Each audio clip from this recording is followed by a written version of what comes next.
Hello everyone, my name's Erin, and today I'm going to try to replicate this incredible piece of concept art made by Eyvind Earle back in 1959 for Disney's Sleeping Beauty. And I'll be using 4 colors, but mostly black, white, and yellow, and I'm using acrylic gouache. I have a few round brushes and some flathead brushes and a nice scruffy brush here in case I want to use it for the dry brush effect. I'm mixing some yellow and white together, and I mentioned I'm using acrylic gouache, so it cannot be reactivated once it's down on the paper. And I'm using black paper. So it's really important that I mix in some white with the yellow because yellow is very transparent. I want there to be more body, for it to be more opaque, so adding white helps with that, especially when you're painting on black paper.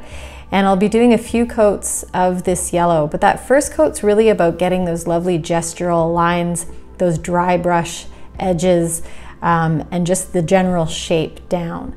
So as I do this, I lighten up on the pressure as I get to the end of the stroke, and sometimes I twist my wrist a little bit, which gives it that nice sort of fiery edge, that sort of gestural shape.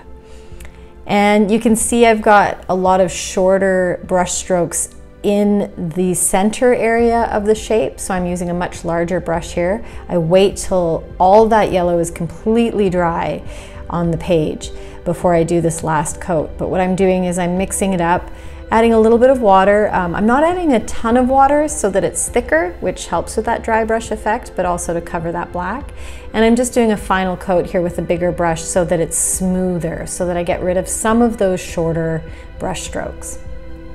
I'm adding some white now to the leftover yellow, just to do this sort of highlighted area down here by the cliff.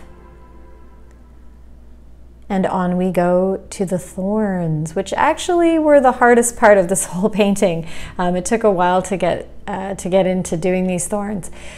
But first I'll explain the paint. So I've got white here with just a little bit of black, and I'm using quite a bit of water for this first coat.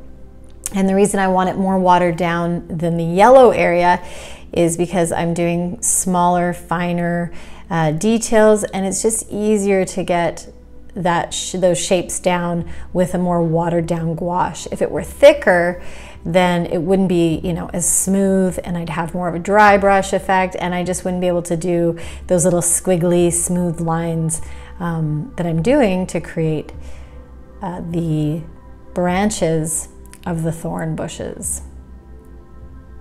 And coming in with a bit of a second coat here, and I'll start to do the thorns. And what was difficult about this is it took a little while for me to figure out the right technique to get nice pointy thorns in different sizes. So after I finish this coat, I could get in there and you can see that they're a little bit more, I guess you could say more painterly at the beginning, a little more rough.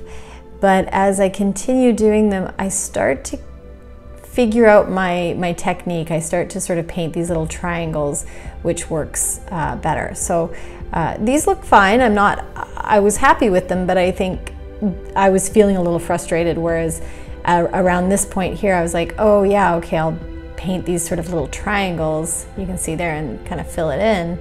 And that gave me pointier, more accurate thorns. Yeah, that's a nice one there. Yeah, and here's where I really start to have fun making the thorns. Some of them are sort of bent, and some of them are really tiny.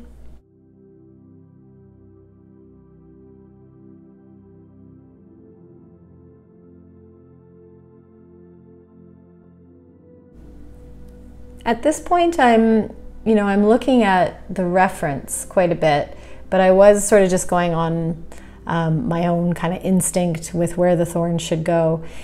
But in general, when you're using reference, whether you're doing what I'm doing, which is replicating a piece of art so that you can learn technique, or you're drawing in a life drawing class or drawing still life, you really want to be looking at your reference far more than you look at what you're doing, at your piece of art that you're making, which is strange. At first it's hard to do that. You don't really trust yourself, but the more you do it, the more you realize that it's really about observing. that being able to draw, being able to paint, so much of it, if you're using reference, is about really looking at that reference.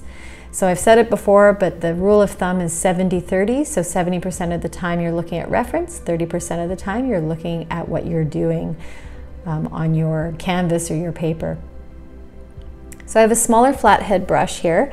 I'll put all the sizes and the kinds of brushes I'm using down in the description below, but I'm using this for the body of the dragon, the sort of underbelly, the gray part, and it's the perfect brush, perfect size to create this gestural line, this specific kind of shape.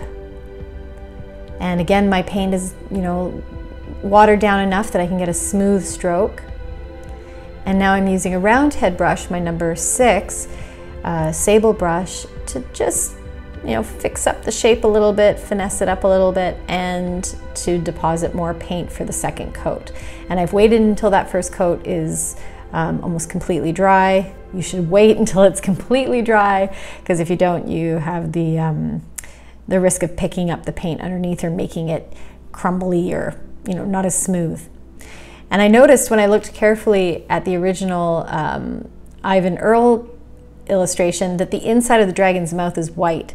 I almost missed that, but I saw it and I thought, oh yeah, okay, I have to add this little white triangle that will be the inside of the dragon's mouth. And now I'm ready to do the body of the dragon. So I've got some black for the first coat, again, quite watered down so that I can get this smooth stroke. And look at that, I love this brush because you can start off very thin, and then if you add a little bit of pressure, you get a thicker line.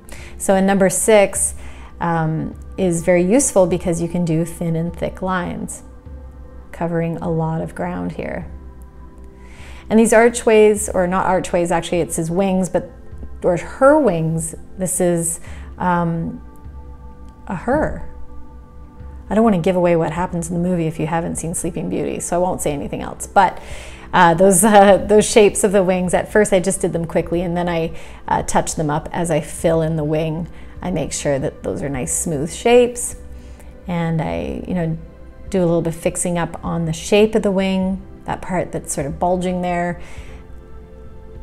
and filling it all in. But I'm not being too precious, right? Like I'm not overworking it or going over a line over and over again to make sure it's perfect, because really concept art isn't about perfection, right? It's way more about composition and energy and point of view. So this is interesting, check this out. I'm going to use my hand, so you can see there, I'm using my hand with my finger extended to hold my right hand steady. So using my left hand to hold my right hand steady, because this wing is smaller, there's smaller areas, so more detail. And I think I had a second cup of coffee, so I was a little shaky. But sometimes, you're nervous, or, it's a really important part of the painting, so your hand starts to shake more. So go ahead and hold your hand steady with your other hand. Just make sure that underneath is dry, so you don't smudge your painting by accident, which is something I've done many times. So here I am working on the spikes on the back of the dragon. And as I start to do these more detailed areas, my hand was not as shaky at this point. I was, a little bit smoother, but you'll notice that I'm starting to hold my brush closer and closer to the bristles the smaller the detail is. So as I start to do the top of the head here, and these sort of horns around the eyes, and then the teeth, I need to be really steady. So check it out. I'm like shifting my fingers closer and closer to the bristles until they're right up there, so I can make those little tiny fangs.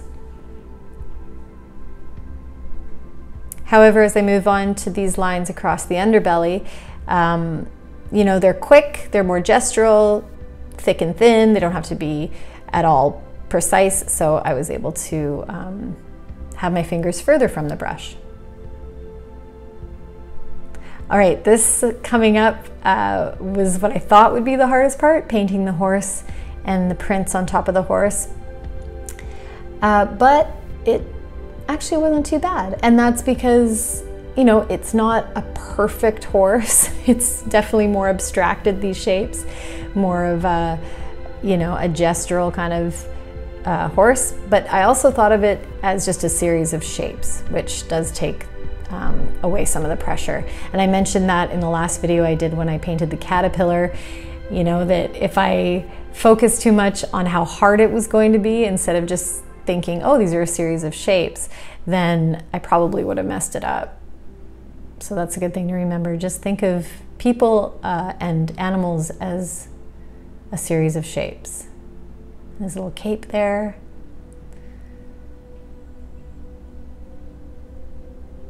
And then just putting a second coat and fixing the horse's butt so that it's more round.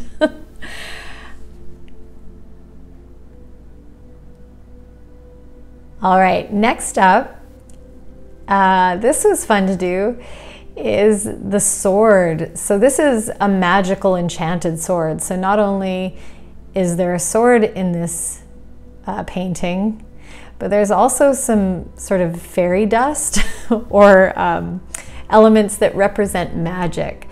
So Ivan Earl did these little dots and sort of stars to show that this is a magical enchanted sword.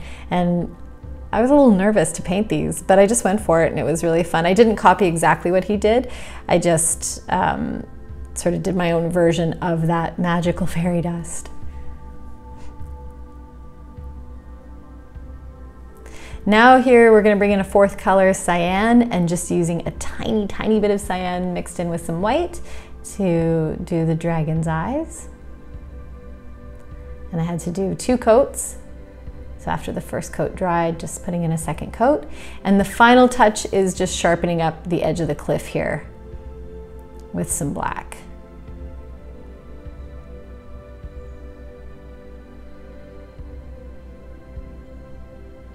And there we have it. Voila, yay, I'm so happy.